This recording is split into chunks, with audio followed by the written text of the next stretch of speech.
Alright, hello there guys, welcome back to my channel. I hope you are all doing well, and for today's video I'm going to be creating this metal merch design. I already have the t-shirt mockup open up, but for the Canva this is the size that I want to be using: 3314 pixels by 4029 pixels, and in inches that translate to these 2 digits, but I like to use pixels, so I create it turn here, and I like to change the screen mode into full screen with the menu bar so I don't have any distractions at the bottom. I'll go ahead, and the first step is to bring up the photo that I want to use for this tutorial, which is this one right here, and secondly bring the logo of the band that I want to use, convert into a smart object, enlarge it for the most part as big as I wanted to use. I think that looks great. Bring the photo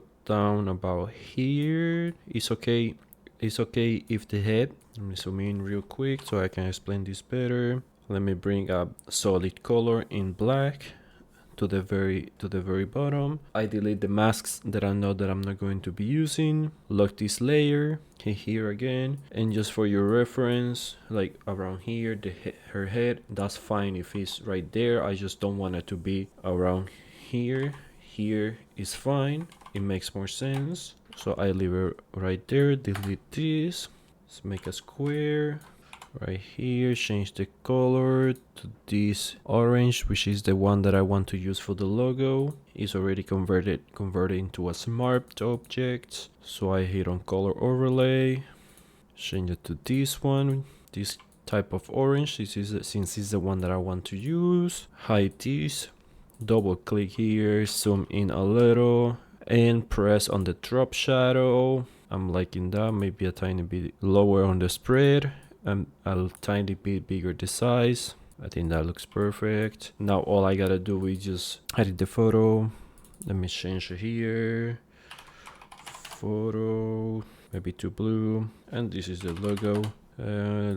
Let's match it with the color of the logo, orange on both sides. Got the background, it's perfect. Photo is already on a smart object, so let's press on filter gallery, bring it down here, zoom out.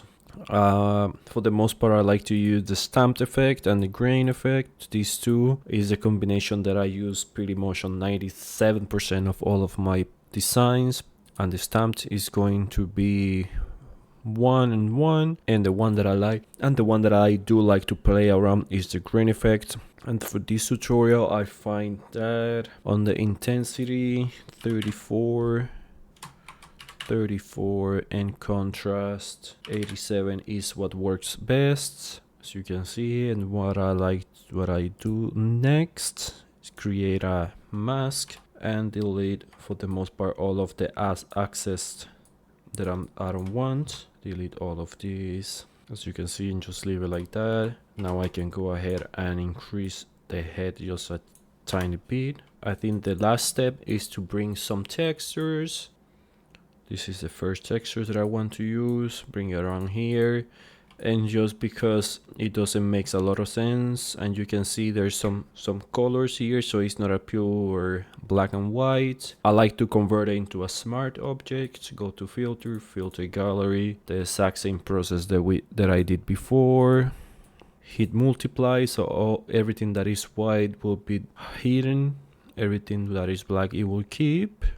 Around there I think is working pretty good, but this one I just want to hide it within the logo. So with Alt press, once you see the square with the arrow pointing down, just press there. Let's convert the logo into a smart object, and as you can see the texture is just affecting the logo. Next texture I want to only affect the photo, so what I do, I press here, and if I press on the photo, if I bring another texture, it will pass on the top layer.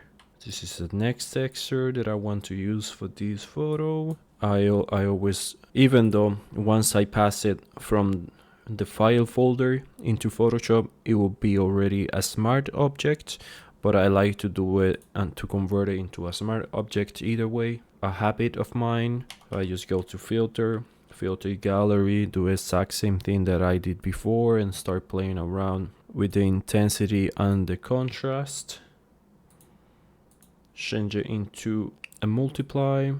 That looks pretty sick. So what I do now, just press Shift Control Alt letter E. So I create basically a full screenshot, but in Photoshop, not on the entire computer. So Control C to copy. Let's go over here, or over here, Control V to paste it.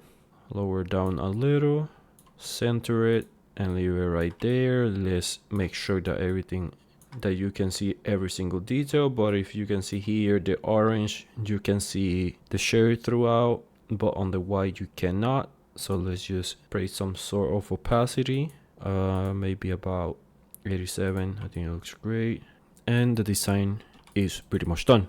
Alright guys, this is it for today. I hope this video was helpful for you. Please consider to like and subscribe. And if you like to support this channel, I've created a Patreon. There you're going to get more tutorials. The ones that I don't post in YouTube are going to be on Patreon. Over there you're going to get merge design, motion graphics, and a lot of stuff that I don't post here. Thank you guys for watching, and I'll see you all in the next one.